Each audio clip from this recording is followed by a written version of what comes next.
Bonjour Luc Pire. Bonjour Anna. Donc nous sommes aujourd'hui ici ensemble pour parler un peu de votre parcours. Donc vous avez lancé vos éditions Luc Pire en 1994 et en quelques années, alors que vous étiez une toute jeune structure, vous êtes devenu leader dans votre secteur, c'est-à-dire les éditions belges. En 2012, vous avez cédé votre société, vos éditions à vos collaborateurs. En 2014, vous êtes devenu cofondateur du Venture Lab, organisme qui aide les jeunes entrepreneurs à se lancer dans les domaines qu'ils visent. Vous êtes également administrateur d'Amnesty International et vous avez cofondé l'association Madi Andrien pour la culture. Mais nous, ce qui nous intéresse aujourd'hui, c'est bien votre rôle en tant qu'éditeur. Quand vous avez commencé en 1994, vous n'étiez qu'une petite structure avec quelques titres par an. Mais en 5-6 ans, vous êtes devenu leader sur le marché belge, ce qui est très intéressant. Alors, notre question aujourd'hui, c'est comment est-ce que vous avez fait et quel service de promotion avez-vous mis en place pour développer si vite votre structure d'édition? D'abord, volontairement, je ne me suis pas mis sur deux secteurs. Donc, quand on dit j'étais leader, c'est dans le secteur que j'ai occupé.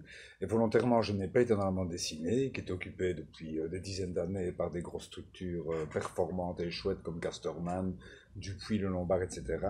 Ni tout ce qui est scientifique, technique, universitaire, qui est occupé par le groupe de Book, qui est en pleine croissance, qui a racheté pratiquement toutes les petites éditions du secteur. Et donc, volontairement, je ne me suis pas mis sur ce créneau-là. Donc, c'est la première chose à faire, c'est de voir est-ce qu'il y a des créneaux qu'on peut occuper. Et alors, ce n'est pas un hasard, c'est qu'en même temps, le créneau que j'ai occupé, c'est celui où j'avais, grâce à mon passé, de l'expérience. J'étais journaliste d'investigation, j'ai été journaliste politique, je maîtrise ces questions, j'ai dirigé des grandes organisations non gouvernementales. Donc, éditer dans ces matières sociétales, des matières politiques, d'investigation, ça avait du sens parce que je maîtrisais ces matières. Alors, ce que j'ai fait, ce qui me paraissait évident, mais qui n'était très peu dans le milieu, je le dis maintenant parce qu'il y a eu des études faites par la communauté française ou par Livre Hebdo sur l'édition belge, je m'en suis rendu compte, au moment même évidemment qu'on ne se rend pas compte, mais euh, j'ai constaté que j'étais pratiquement le seul à penser aux clients. Donc moi j'allais voir les libraires et je leur demandais ce qui manquait. La majorité de mes concurrents, si pas tous, ils avaient des idées de livres, des livres qu'ils avaient envie de faire eux, en gros pour eux, mais ils ne pensaient pas à leurs lecteurs. Et moi j'ai inversé, j'allais très fréquemment, comme je ne peux pas rencontrer les lecteurs, mais je rencontrais les libraires qui eux sont en contact permanent avec les lecteurs, très fréquemment je demandais aux libraires, tiens qu'est-ce qui manque pour le moment. Donc je me suis positionné comme ça, donc à la fois ce que je maîtrisais personnellement, ce que je savais faire, j'aurais pas su faire un livre de physique Oui. par exemple, ou juridique. Ce que je savais faire, la place était libre. Premier élément. Deuxième élément, j'ai eu une approche client en discutant avec les libraires. Et puis alors, une démarche professionnelle. J'avais une société de communication qui marchait pas mal. Donc j'ai eu dès le début des moyens professionnels qui me permettaient de travailler comme il faut. Par exemple, dès le début, j'ai plusieurs attachés de presse pour vendre le livre, pour qu'on en parle. C'est important parce que comment beaucoup de petits éditeurs démarrent avec trop peu de moyens et donc consacrent l'essentiel de leur temps, si pas 100% de leur temps, au contenu de leur livre et 0% à le vendre. Mais l'édition, c'est les deux. Il faut que le livre soit intéressant, qu'il soit bien fait, bien édité, bien relu, bien corrigé, qu'il soit le meilleur possible, le plus beau possible. Mais si on ne le vend pas, ça ne sert à rien. Et réciproquement, vendre de la merde, ce serait un peu dommage. Oui. Donc c'est un peu ce que j'ai essayé d'éviter de faire. Et puis alors il y a un élément qui était très important dans ma croissance, c'est que dès le début, et c'est assez cohérent, je pensais que la diffusion était importante. Donc, la diffusion, c'est une structure qui va aller proposer les livres aux libraires. Mais si la personne ou la structure qui propose mes livres aux libraires n'est pas compétente, ne lit pas mes livres, ne les connaît pas et ne les vend pas avec enthousiasme, c'est la cata. Et pour les petits éditeurs, c'est très difficile parce que, comme ils sont petits, ils n'ont difficilement accès aux grosses structures professionnelles. Et ce que je comprends, parce que les grosses structures professionnelles, des tout petits éditeurs, ben, c'est un problème de rentabilité. Je comprends, je respecte les gros. Et donc j'ai eu la chance d'être accompagné, et on a eu une croissance commune, de rencontrer Mark Penning en 94, qui est un jeune diffuseur, qui distribuait lui-même de manière artisanale ses bouquins. Et comme en 94 j'ai fait 5 livres, ben, il m'a pris comme client, j'étais presque son premier client. Je n'étais pas le premier, un des premiers clients, et on a pu avoir une croissance ensemble. Je prends un exemple que tout le monde comprendra. Le premier Pierre Croll que j'ai édité, ça marche très bien. La Fnac de Liège tombe à court. Ben, le jour de Noël, Marc est allé avec sa voiture en déposer lui-même dans les rayons. Ben, sans lui, ben, je ratais peut-être 300 ventes ce jour-là. D'accord. Et puis il m'a accompagné dans la croissance. Au début, il diffusait, évidemment, il continue à diffuser lui-même, mais il distribuait lui-même. Puis quand c'est devenu trop gros, j'ai pris un distributeur. Marc a gardé la diffusion, ce qu'on appelle dans notre jargon les libraires de niveau 1, donc les vrais libraires. Et le distributeur a pris en diffusion les autres, les marchands de journaux, les grandes surfaces, etc. Ça a été très important. Alors je crois qu'il y a aussi un autre élément, tout ça est assez cohérent avec le recul, c'est que j'ai essayé d'innover en termes de promotion. C'est le servicieux, comme on est sur un petit marché avec des marges bénéficiaires faibles, même quand un livre marche bien, il ne rapporte pas énormément. Puis en plus, c'est pratiquement le seul métier au monde où on peut ramener la marchandise. Il faut rappeler à vos éditeurs que dans le livre, les libraires reçoivent 10 exemplaires d'un livre, s'ils ne les vendent pas, ils les renvoient à l'éditeur. Donc pour l'éditeur, c'est très difficile. Oui. Et donc j'ai essayé d'innover aussi en promotion. Voilà, il n'y avait pas Internet à l'époque, d'autres manières, un dynamisme, comment avec les libraires, en organisant des séances de dédicaces, en faisant parler du livre, beaucoup de relations avec la presse, en étant très proche de mon diffuseur. Mais j'avais un homme politique de Tournai, par exemple, de Hâte, connu à l'époque, très connu à l'époque, Guy Spital, qui édite son premier livre. J'appelais mon diffuseur, je lui disais, écoute, à Hâte, il faut y aller tout de suite.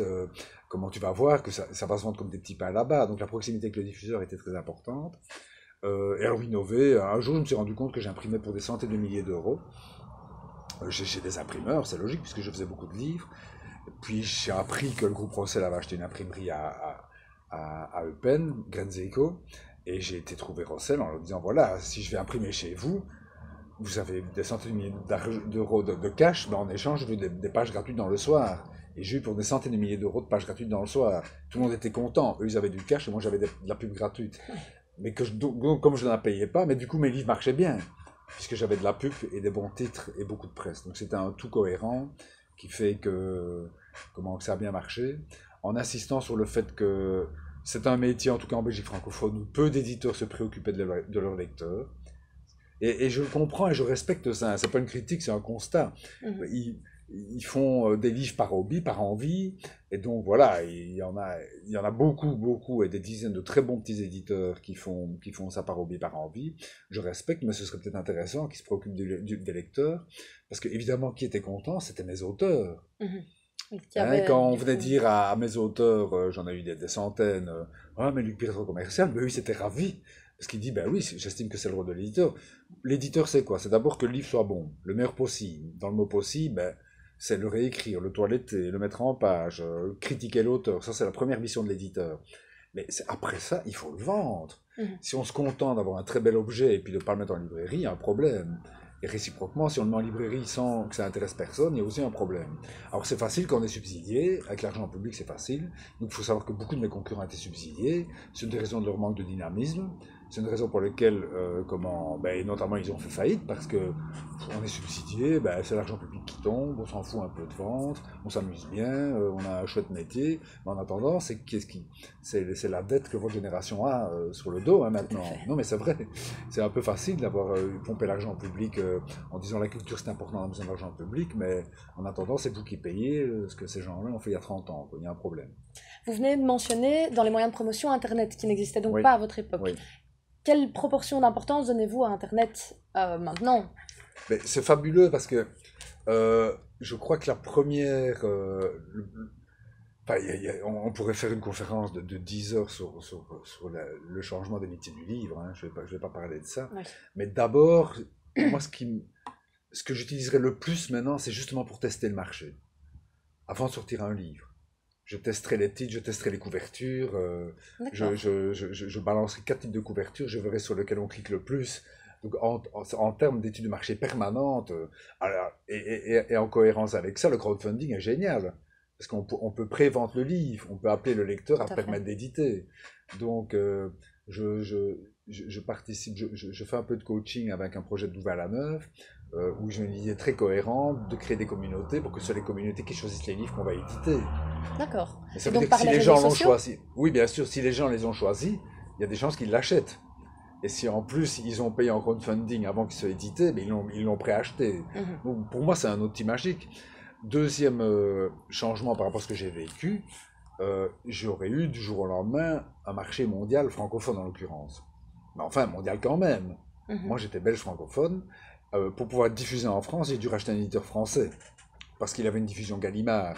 J'étais D'accord. trop petit que pour être diffusé correctement en France, mais en rachetant la naissance du livre, comme ils avaient un contrat Gallimard, j'ai pu passer les titres des éditions Luc Pire aussi Aussi en avec France. Gallimard. D'accord. Et, d'ailleurs, la diffusion Gallimard, ça s'appelle le CDE, c'était mon diffuseur. Donc Gallimard, il y a, je ne sais quand, il y a un siècle, a décidé de créer sa propre structure de diffusion, mais d'accepter d'autres éditeurs. Mais trier sur le volet. Donc c'était génial pour moi d'être diffusé par Gallimard. Je rencontrais tous les mois les commerciaux de Gallimard. Mais c'est quoi des commerciaux de Gallimard? C'est des gens qui ont une connaissance du monde du livre et de la littérature et au sens large qui est fabuleuse. Des gens qui toute leur vie ont été dans le monde du livre. Et ben, je présentais mon programme donc des mois qui suivaient. Et à ces réunions-là, parfois, je décidais de ne plus faire certains livres. Je voyais leurs réactions, leurs déceptions, je sentais que ça ne marcherait pas, mais j'abandonnais l'idée. Ou réciproquement, je testais. Mais D'accord. si j'avais Internet maintenant, je continuerai à discuter avec eux parce que c'est des gens de terrain qui voient les libraires, qui connaissent le métier. Mais en plus, je testerai en interrogeant le public. Et D'accord. comment ne pas mieux interroger le public qu'en vendant des livres qui n'existent pas encore? Tout Et à s'ils ne se fait. vendent pas, bon, on ne les fait pas. Non, c'est vraiment magique du point de vue de l'éditeur. Alors ça va révolutionner la chaîne du livre, mais je pense que l'éditeur ne va pas disparaître s'il fait bien son boulot, c'est-à-dire, un, faire monter en qualité les ouvrages, et deux, les vendre. Parce que l'auto-édition a toujours existé, ce qu'il y avait avant. Moi, j'ai connu des auteurs, je me souviens un mec d'Arlon, ils faisaient leurs livres eux-mêmes, ils avaient trouvé un imprimeur eux-mêmes, et ils allaient à leur petite caisse déposer chez certains libraires. Mhm. Mais j'en ai connu qui vendaient des milliers de livres comme ça, hein, Ah oui, quand même. sur la bataille des Ardennes, bien ciblé, bien déposé, et ça marchait pendant 20 ans, le type. Et tant mieux pour lui. Internet, évidemment, a fait exploser l'auto-édition, puisque c'est très facile de se loguer sur un site d'auto-édition, de se faire son petit truc, de mettre en page soi-même, même de le vendre sur Amazon, d'en imprimer si on a envie d'aller en déposer en librairie. Donc ça a multiplié l'auto-édition, et c'est très bien, mais ça n'a pas enlevé l'intérêt d'avoir un éditeur. Parce que l'auto-édition, ben, ça veut dire que son livre va être lu, pas critiqué, pas amélioré. D'accord, oui. Les meilleurs auteurs, je prends l'exemple de Jacqueline Hartmann, j'avais une très bonne éditrice qui reçoit le manuscrit de Jacqueline Hartmann et qui était embarrassée d'oser critiquer Jacqueline Hartmann. Et je lui dis, mais non, tu verras, elle sera ravie. Plus tu la critiques, meilleur va être son manuscrit. Puis quand ça va être imprimé, il sera marqué Jacqueline Hartmann, hein. Elle sera ravie que tu as amélioré son manuscrit. Et ça s'est très bien passé. Donc j'ai remarqué que les meilleurs auteurs étaient les plus ouverts à la critique. En D'accord. général, les moins intéressants étaient les plus fermés à la critique. Vous, que donneriez-vous comme conseil en une phrase à des jeunes qui voudraient se lancer dans le monde de l'édition et plus généralement dans le monde du livre? En une phrase, je dirais très sérieusement, faites-vous accompagner. Regardez structures comme le Venture Lab, et il y en a d'autres, hein. C'est important. Innover et surtout valider votre idée. Donc c'est très important. Et quel que soit le projet qu'on accompagne au Venture Lab, on leur dit, vous avez une idée, testez-la, posez des questions, validez. Donc si vous estimez qu'il y a une niche à prendre pour faire une collection de livres en langue ancienne, par exemple, bah, allez voir les libraires, posez-leur la question. Et puis faites-le, en innovant. D'accord. Bah, merci beaucoup et Merci à vous. bon après-midi. Bon après-midi. Ce qui est bien avec moi, on me pose une question, je réponds à 10 000.